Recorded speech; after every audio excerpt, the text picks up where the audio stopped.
Muito bem, muito bom dia, tá começando o Refil por aqui, eu sou o Arthur Gubert, hoje é sexta-feira, dia 7 de novembro de 2025.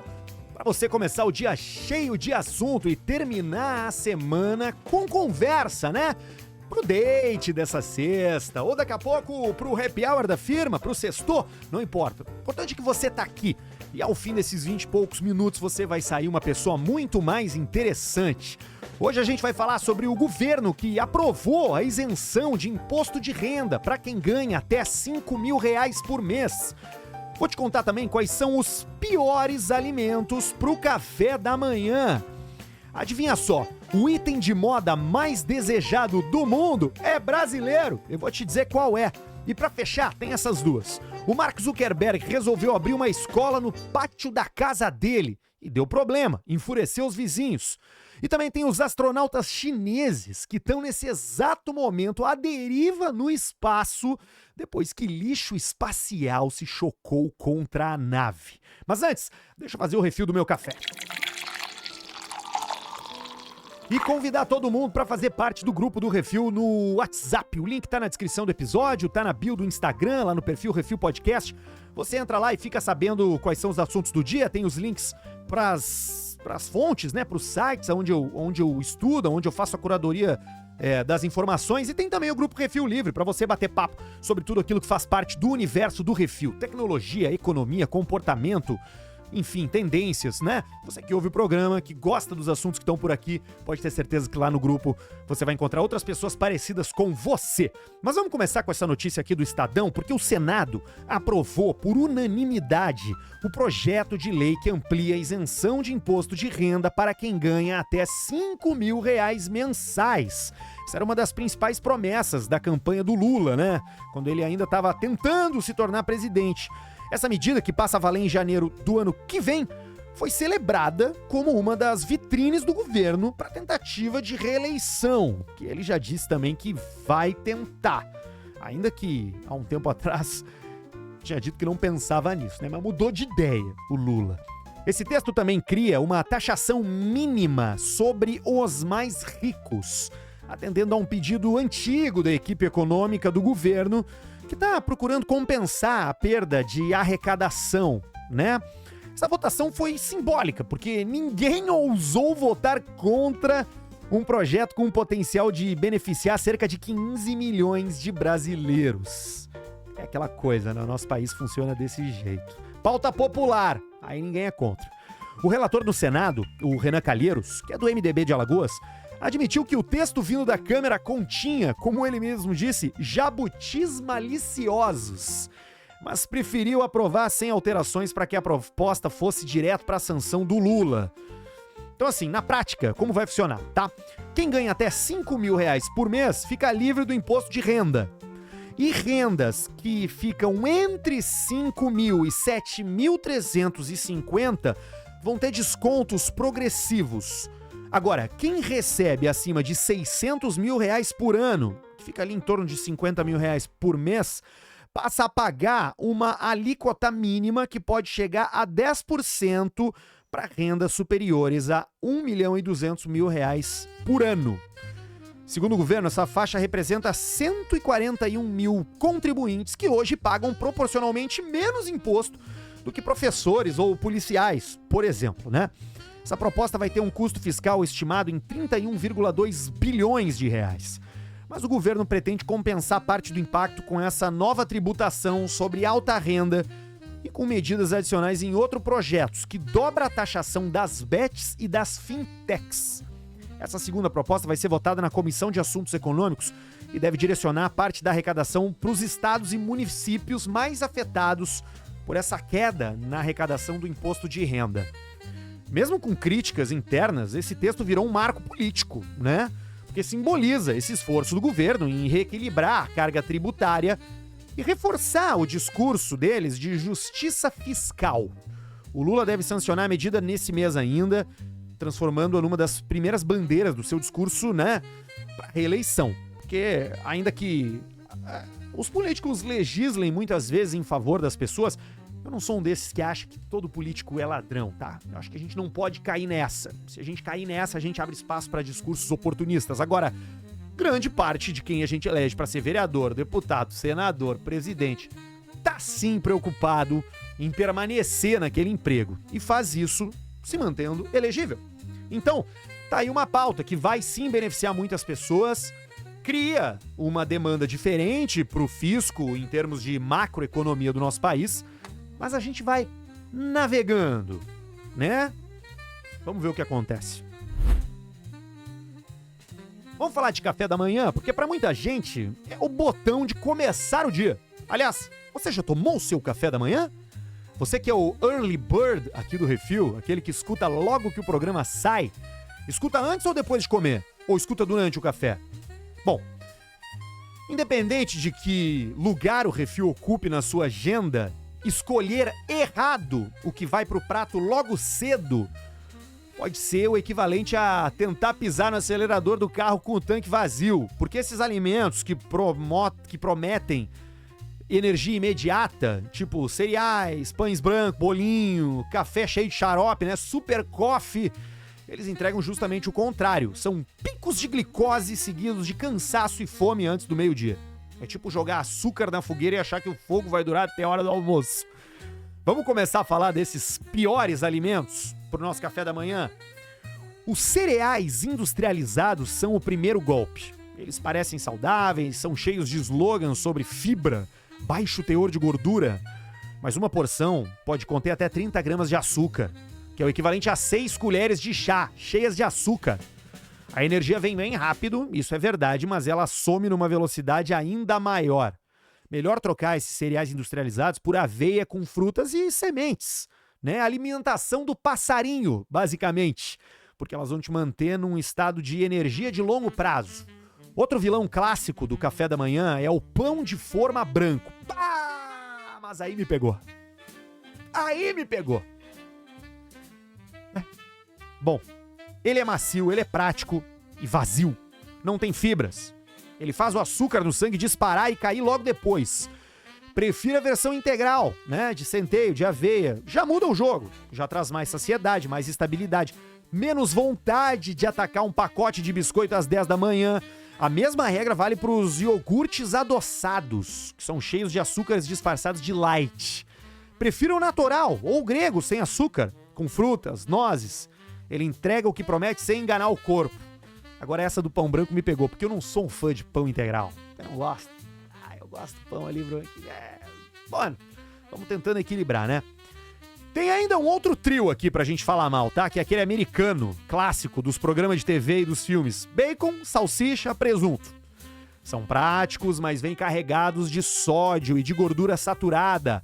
Uma vez me disseram que cada salsicha que você come, você perde 15 minutos de vida. Bom, se fosse assim eu tava morto em 2001, né? Mas a gente sabe que esses aí são sim vilões, e não são só no café da manhã, são em qualquer coisa, né? Porque no longo prazo eles cobram juros altos, tem um risco maior de problemas cardíacos, né? Então assim, troca a salsicha, troca o presunto, troca o bacon por ovo cozido, né? Daqui a pouco por um atunzinho, se você quer comer uma carne, um frango grelhado, sei lá. Essas são as versões sem drama, beleza? E bom, pra fechar tem os doces matinais, né?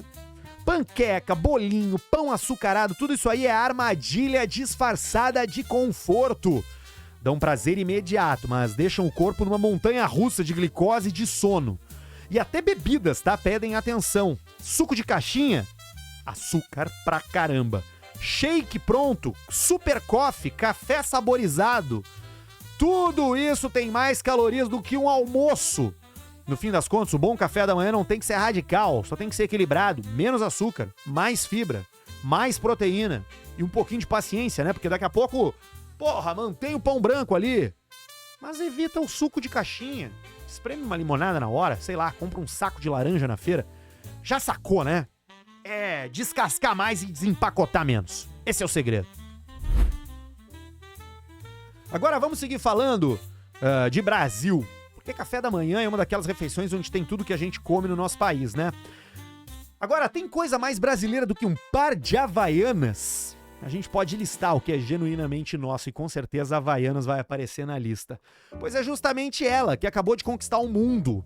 Já conquistou há muito tempo, mas agora ela apareceu como o item de moda mais desejado do planeta, segundo o ranking global da plataforma Lyst.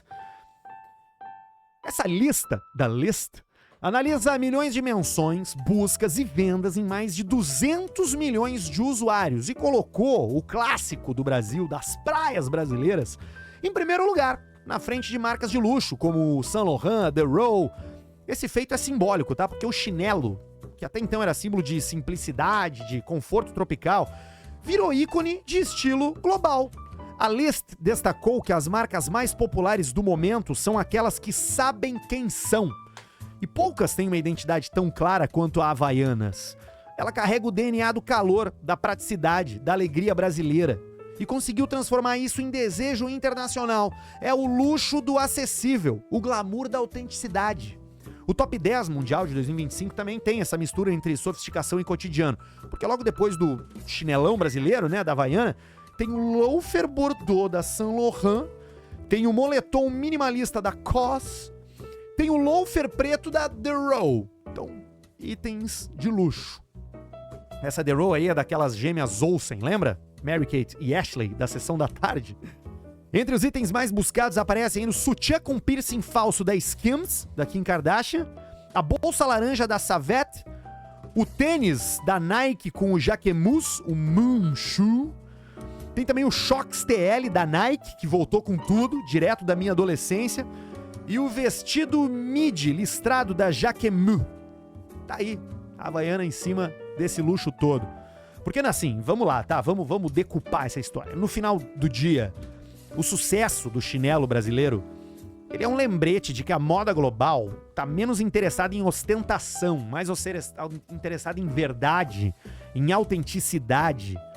Porque o mundo inteiro pode correr atrás de tendência, mas poucas coisas são tão universais quanto meter uma Havaiana no pé. Você pode ir pra qualquer lugar do mundo no verão. Vai ter gente do mundo inteiro usando Havaiana. Na Fontana de Trevi, em Roma, na Grande Muralha da China, na China, não interessa. Se tiver calor, tem Havaiana. Agora se liga nessa manchete aqui, ó. Bilionário compra metade do quarteirão, reforma sem parar e de repente os vizinhos percebem que dentro do terreno começou a funcionar uma escola. Essa é a manchete verdadeira e nada sensacionalista do que aconteceu em Palo Alto, lá na Califórnia. A casa do Mark Zuckerberg, uma obra barulhenta, com segurança particular por todos os lados e um trânsito bizarro de funcionários.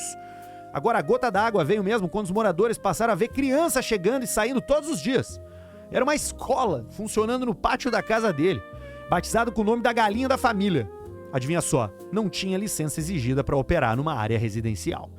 A vizinhança se organizou, encheu a prefeitura de reclamações e transformou o caso numa guerra.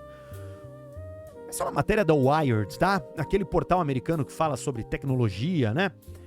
Eles conseguiram obter, através do seu primoroso jornalismo, documentos que foram crescendo ao longo dos anos e mostrando que a operação pode ter começado lá em 2001 e foi ganhando corpo. Enquanto os moradores iam cobrando fiscalização, a prefeitura pedia calma. Prometia que ia solucionar de forma burocrática. Só que assim, velho, pra quem mora perto dele, sabe o que pareceu isso aí? Pareceu tratamento especial pro dono da Meta. E de fato era, né? Porque assim, a prefeitura disse que fez visitas, disse que avisou que se não tivesse licença não podia funcionar, mas não fez nada. E isso deu no limite da vizinhança. E agora eles vão ter que fechar. Então os próximos capítulos serão interessantes dessa novela do professor Zuckerberg. Professor não, né? Porque ele é só dono da escola. Bom, esse caso aí acaba revelando muito mais do que um conflito de zoneamento, né? Mostra várias coisas, mas mostra como o poder privado estica a corda do serviço público, mostra como o Zuckerberg se sente no poder de poder criar uma escola e educar as crianças ao seu modo. Então, tem várias coisas interessantes para os teóricos da luta de classes por aqui. Regra de cidade não é um detalhe burocrático, elas são um pacto de convivência. Os bilionários podem comprar casa, comprar quarteirões, comprar ilhas. O que eles não compram é o sossego da vizinhança. Isso se constrói com transparência, com respeito pelos vizinhos. E se o Vale do Silício gosta de falar em comunidade, aqui tá um bom lugar para praticar, né? O nosso bairro. Menos segredo, mais diálogo. E aí a gente começa a viver a vida de uma maneira mais pacífica. Eu adoro quando esses caras aqui mostram a sua hipocrisia, que tá em todo canto, mas ela fica bem escondida atrás de tecnologias legais, redes sociais bacanas. Mas quando ela aparece é bonito de ver, né? Eu não tava sabendo disso daqui, e talvez você também não, e agora você vai ficar sabendo junto comigo, porque tem uns chineses aí que estão à deriva no espaço. A missão Shenzhou, número 20, que deveria ter encerrado 6 meses de trabalho em órbita nessa quarta-feira, agora ganhou capítulos inesperados.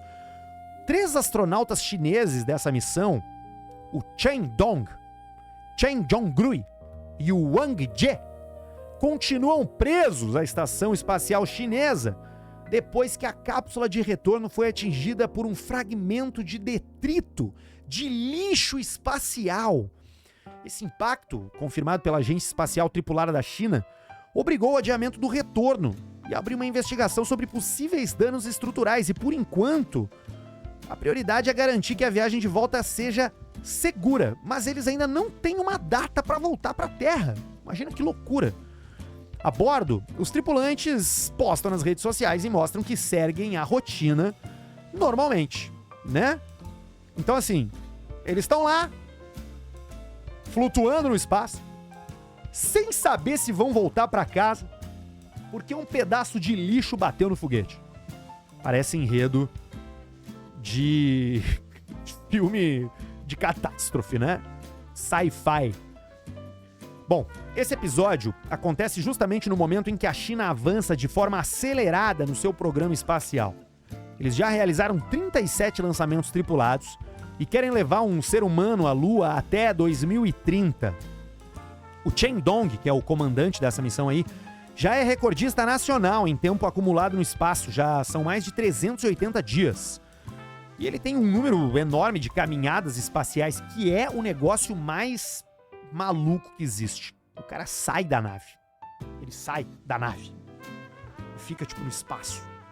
Muito louco, né? Às vezes ele tá preso por um cabo, às vezes não. Ele tá só ali.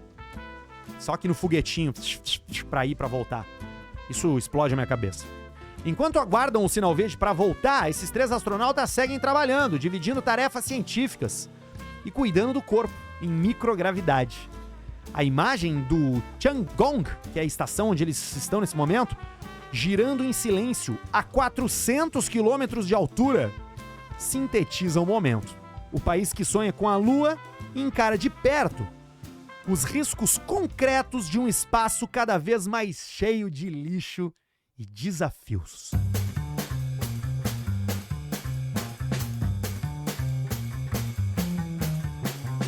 O Refil vai ficando por aqui, prometendo que volta na segunda, 6 da manhã, para encher o seu repertório de assunto, para te tornar a pessoa mais interessante do grupo, da sala, do trabalho, da família, do date, do boteco, não interessa. E se você quiser continuar a conversa, vai lá pro grupo Refil Livre, o link tá na descrição do episódio e também na bio, ali no Instagram Refil Podcast. Tá todo mundo convidado, tá? Então a gente se vê na segunda-feira. Eu sou o Arthur Gubert, te convido para se inscrever no canal do YouTube, para seguir no Instagram, para dar um like, para dar estrelas, para comentar e para compartilhar esse episódio do Spotify e do Apple Podcast com seus amigos. Meu objetivo aqui é um só, te deixar uma pessoa mais legal, capaz de ler o mundo com uma visão crítica mais aguçada e sempre ter assunto para roda de conversa. A gente se vê na semana que vem, um bom final de semana para todos, tchau!